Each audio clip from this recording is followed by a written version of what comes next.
Äärmiselt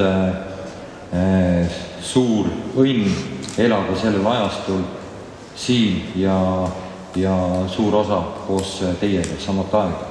Nimelt sündinud 61. aastal täiesti padu maakohas, seal oli siis mingi tuleviku kolhoos, aga hiljem Kohila sovhoos, näinud sügavat kolhoosi aega. Suurim unistus oli kunagi saada kaugsõidu autojuhiks, et siis äkki õnnestub mingit ilma näha, ise ma täpselt ei teadnud, mis see ilm võiks nagu olla, kui suur. Siis julenud tulla Tallinna ehitusmehaanika tehnikumi, kuskilt nihverdasime endale, isegi astusin komsomoliks astusin selle nimel. Läinud Tartu Ülikooli ja kogu aeg on mind tagant kannustanud nagu natuke siuke mõte, et kuhu sa, Urmas, lähed. Et minu ealisi oli seal kuskil külapiirkonnas umbes 3-40. Üks tuli Tallinna linna kinomehaanikuks õppima, pooled täna ei ole enam elavate kirjas, on kas lihtsalt surnuks joonud ennast mingis õnnetuse tagajärjel või ütleme siuksed asotsiaalsed eluviisidega olnud, nagu tihtipeale noori maainimesi just minu vanuses nagu tabas. Ja nii ma olen edasi läinud. Olen mõelnud, mis asi see ebaõnnestumine siis on, mis kontekstis ma seda vaatama pean. Tegelikult ju elu on üks suur õnn. Nagu Eeri Klass, suur klassik, meie enda lähedalt, armastanud öelda igasuguse virisemise peale, et kui hommikul silmamunad ringi käivad, siis on kõik korras. Ütleme, et ülejäänud muul ei ole tegelikult väga suurt tähtsus. Ja mina olen, ma usun, et te ise ootate ja on oodatud siin täna nagu natuke nagu äri kontekstis, et minu käest, et mis asi see õnn võib olla. Ütleme, alustasin 91. aastal täiesti tühja koha pealt, turvafirma registreerisin. Ei teadnud ise ega ei teadnud need nõustajad, kuidas see firma üldse olema peab. Esimese raha, mis ma kätte sain, vaatasin, mõtlesin, kuhu ma selle nüüd panen otse tasku, nüüd peaks kuhugi kirja panema, küsid nõu ka, kuhu peaks kirja panema, palju peaks kirja panema, mingisuguseid teadmisi polnud. Ja nii tuli samm-sammult kuni aastaks 2007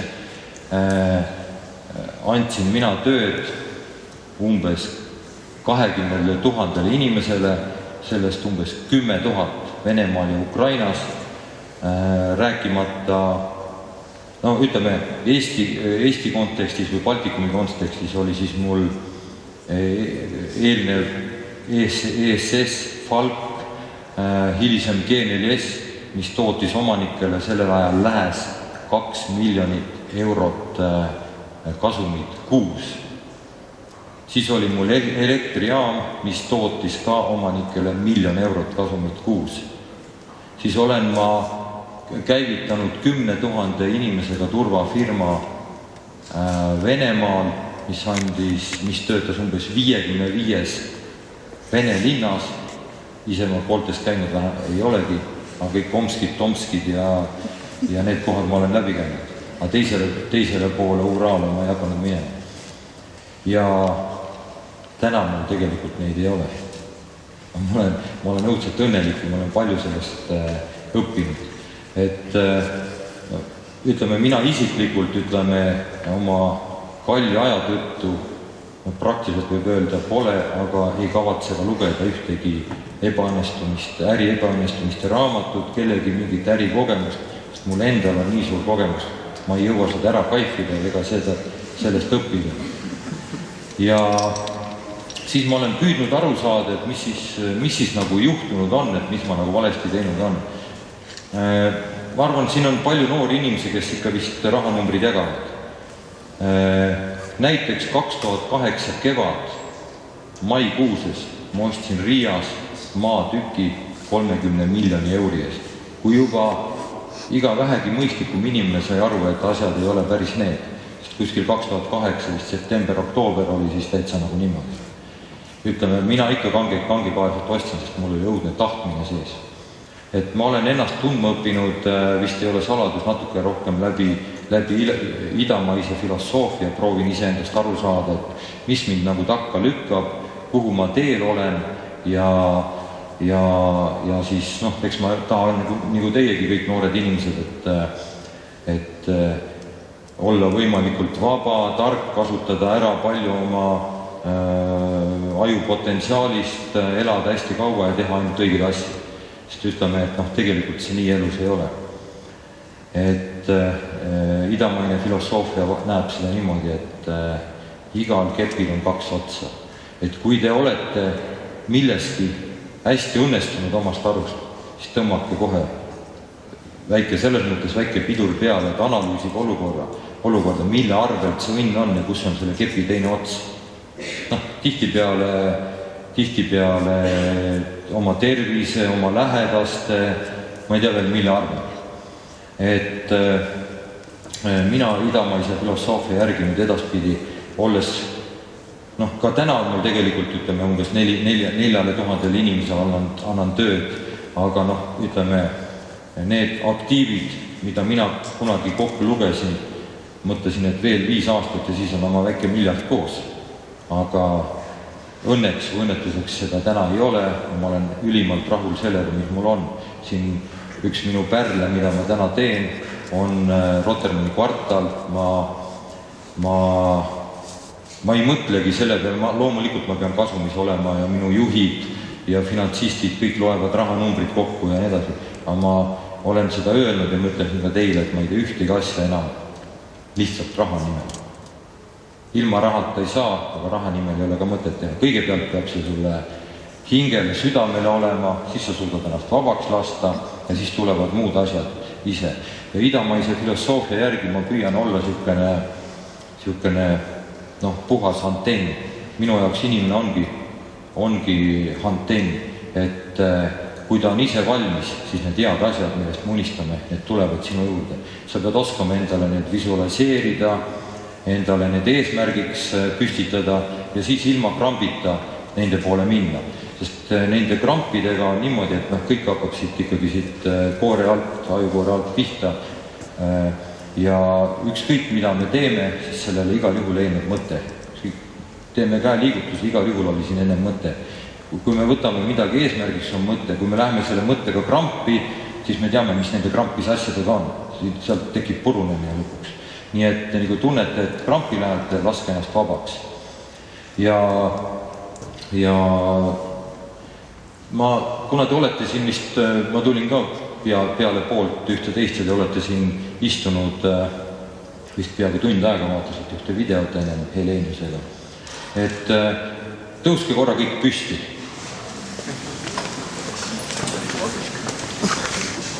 Ja laske ennast täiesti vabaks, unustage kõik mõtted ära ja lihtsalt kaifige oma olemust, korjake endale energiat sisse, siit alates siia kogu kehale väikest rappudes lihtsalt mõnda.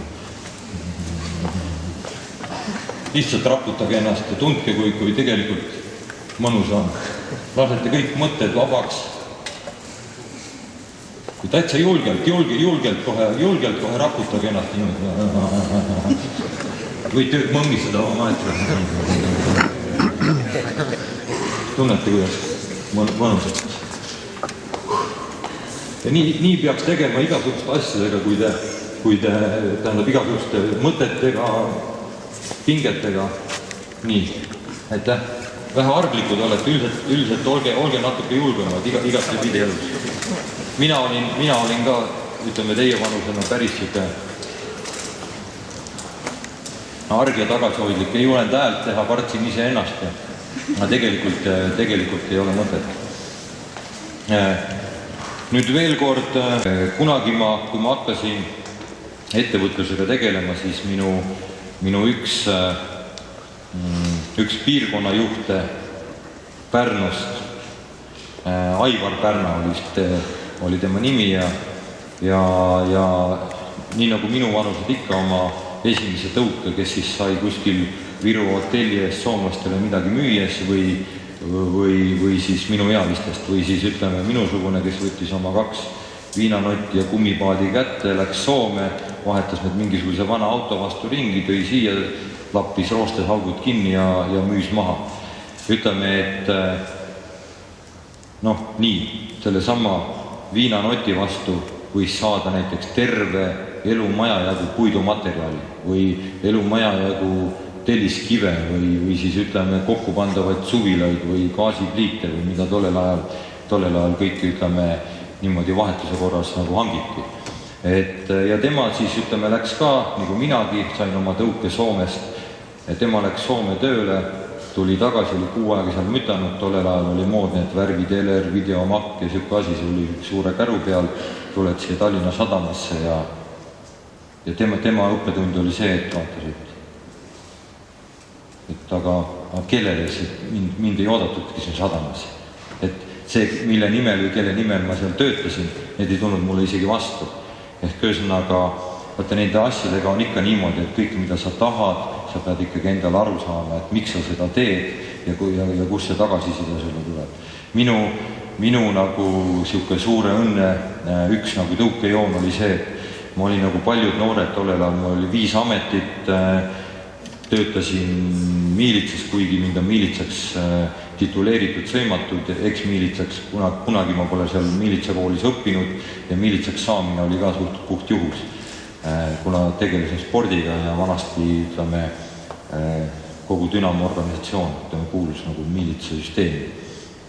Aga läksin Soome tööle, töötasin 6 aega, mingisugune 15 Soome marka tunnis, 16 tundi päevas, siis mõtlesin, nüüd aitab, nüüd lähed koju, keskendud ainult ühele asjale ja 15-16 tundi päevas. Ja ennem tuleb soomlane mulle tööle, kui mina sinna lähen.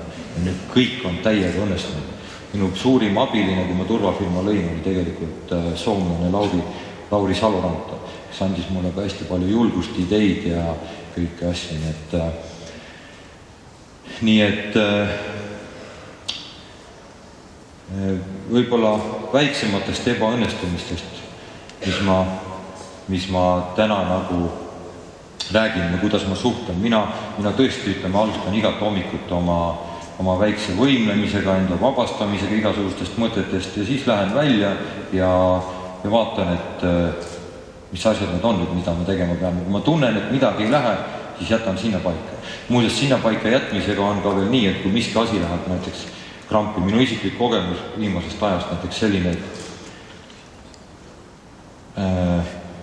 pidin sügavalt Venemaalt kuhugi lendama, ainuke lennuk läks kuskil öösel 3.50, siis ma käisin mingi 2 päeva ennem seda, et siis ma olen, kui ma 3.50 on lennujaama 75 kilomeetrit sõita, võõras koht ja kui palju ennem sa pead seal olema, kui palju, siis sa oled terve öö magamata, sealt pidin edasi Istanbuli lendama, kõik siuksed asjad trimmeldasid mul peas, tegelikult lähed, võtad ühe asja, kõik kas või veepudelid, mina võtsin antud juhul puu, ütlesin, et kuule puukene, see võib teile tunduda imelik, aga võta see mõte endale, ära piina mind, aita mul lahendada seda. Ja lihtsalt unustasin selle asja ära. Mõne tunni pärast, loomulikult ma lendasin samal ajal, 3.50, aga see kõik muutus täiesti kergeks. 3.50 lennuki peale, kõik normaalne, kõik on täitsa, ütleme, see kramp tuleb endast välja visata. Näiteks ütleme, jälle see idamaine filosoofia, tsakratest olete kuulnud ja sa tahad kellegile midagi öelda, siis ütle sealt kohast, kus sa öelda tahad. Kui sa tahad masse juhtida, riigimeestele tähtis, siis ütle siit. Kui sa tahad südamest öelda kellelegi, siis ütle südamest. Et tahad kellegile meelitusi öelda ja ütled seda kuskilt majalt, siis ma ütleme, et see ei lähe kohale. Sa võid kellegile loll öelda, on elu lõpuni solvunud, sa võid niimoodi öelda, et ta ei pane seda tähele. Ehk läksin lennujaama, vaatan üks hästi palju turvaid Tallinna lennujaamas ja mina peagi üksinda, vist keegi oli veel. Vaatan tütarlaps, lähen sinna, nägin, et tütarlaps on krambis. Nägin ka, kus ta krambis on. No aga läksin sinna tuima näoga, võtsin oma iPadi ja selle kosmeetikakoti ja ootan kogu aeg seda. Mul on see kõige suurem stress on see, et kas vedelik ja elektroonikat on. Ma ütlen, et okei, see ei aita. Kui ma lendan umbes 4-5 korda nädalas, siis võtsin selle kosmeetikakoti lahti, seal oli siis ütleme, lõhnaõli oli eraldi. Ta ütleb, et see peab sinna sisse mahtuma, ütlen, et äkki ei mahu, siin ma võtan selle sult ära. ma läksin siis kangeks, ma hakkasin samamoodi suhtlema. Kahjuks vale koha peal, no võta, võttiski ära. Ja ütlesin, et ma lähen nüüd Taxfree poodi, ostan sealt nii palju kui tahan, või sina mind keelata ei saa ja lähen lennukisse ka kogu selle koormaga. Läksin, ostsin sealt, ostsin talle ka lõunaõli, viisin talle kinki. Ütleme, et no ja aga pärast istusin lennukisse maha ja sain, et Urmas, kas sa sellest nüüd õpid või ei õpi? Sellepärast, et ma ju nägin seda niimoodi, et see läheb, jõuab sinna maani välja ja viisin ennast sinna samasse konfliktina. Et see on ikka väike ebaõnnestumine. Et nii nagu ma ütlesin, et ärimehena on mul nii palju õnnestumisi ja ebaõnnestumisi, et ütleme, et ausalt öelda suure raamatu saaks kokku. Et nagu ma ütlesin, üle 20 000 inimesele andsin tööd, paar ettevõtet, veel kogu minu ettevõtete grupis oli 2009 või 2007-2008 umbes 90 ettevõtet erinevat. Paljud neist olid riiulifirmad. Ma arvan, et paljud inimesed, ärimehed saavad alatult nagu ütleme natuke sarjata, et näe, jällekordne riiulifirma võitis mingi hanke või riiulifirma tegi midagi. Iga äri jaoks tehakse üks väike eraldi firma. Iga uus maja ostetakse eraldi firmaga, nii et minu 90 firmast ka võib-olla, ütleme 19 olid niisugused nagu reaalselt elujõulised, ülejäänud olidki peaaegu riiulifirmad, lihtsalt omasid midagi, mis ootas õiget aega. Ja nagu ütlesin, oli paar ettevõtet grupis, mis tootsid kokku omanikele umbes 3 miljonit euri kuus ja täna mul need ei ole. Nii et, aga on palju muid häid asju, sealhulgas väga hea enesetunne ja väga hea kogemus. Muuseas, mina olin üks neist, kes arvas, et kui siin meil keskmine pankur oli 25-aastane ja riiki juhtusid 30-aastased ja ütlesin kõigile, et nii ongi õige ja mingit kogemust ei olegi vaja, siis täna ma tegelikult arvan, et võib-olla see on ka minu vanusest tingitud, et ütleme, kogemusel on väga suur väärtus, et seda tuleb vasat hinnata. Aga ma siinkohal nagu lõpetaks ja küsige minu käest. Olen Pühvel Hamburi tähtkujust. Hambur, teate, on niisugune lõputu optimist, joonistab seina peale ringi ja tõestab kõigile ära, et laseb noolest kõigepealt seina, joonistab ringi ümber ja tõestab ära kõigile, et 10. Teiseks olen ma Pühvel, kes jõuab hästi suurt koormat vedada, nii et ütleme, et ma olen niisugune ise õppija olnud, algusest saadik. Pilgul on ju õnnestunud, ütleme, kui ma lihtsalt läksin ja jõuga ja tegin ära ja õnnestusin. Aga hiljem hakkasin aru saama, et see oli millegi arvelt, kui lõpuks kaotasin selle hoopis ära, et see kõhutunne on tegelikult hästi tähtis ja ma just enne mõtlesin, et ma räägin, aga aja kokku mõttes mitte, aga ütleme, et on paljud väga head sõnad, mida sa ainult vaatad ja imestad. Alates sellest on ju kõiksugused, ma arvan, enamus inimesi on kas juhuslikult mõne horoskoobi läbi lugenud või vaadanud, et millal see inimene siis sündis, mis kell ta sündis, miks ta sündis ühel ajal, miks on erinevad on või kas millal siis sündis, kui paika pandi või kui tegelikult ma ei tea, maailma nägi või nii edasi. On üks väga spirituaalne sõna, hingamine, tegi ja läks, esimene viimane hingamine. Samamoodi on paljud sõnad nagu kõhutunne, on samamoodi üks inimese põhipump on sakraalluu, ütleme laks mööda tagumikku, et mõistus pähe tuleks. Kõik on nagu elust tulnud, kõhutunne, hea nina on ju tegelikult üks parim pendel. Kui sa kirjutad, tegelikult võid kirjutada paberi peale selle ühe lahenduse ja teist lahenduse. Kui sa suudad ennast vabaks lasta ja kui sa suudad selle koha kingata, siis tunned, et üks ongi kergem natuke kui teine. Et kõhutunne on väga tark asi. Ka minu ettevõtted olid veel 2-3 aastat tagasi väga raskes seisus. Paar panka ahistasid mind päris kõvasti, täitev amet tahtis mult üht-teist ära võtta ja ka mina käisin ja mõtlesin, et mida siis nüüd. kas minna taganemise teed, vaadata kuskilt midagi kõrvale tõsta mustadeks päevadeks ja ülejäänud põhja lasta, siis mul on õnn olnud elada üle 2 suurt kriisi, 97, 98 ja nüüdne majanduskriis ettevõtjana.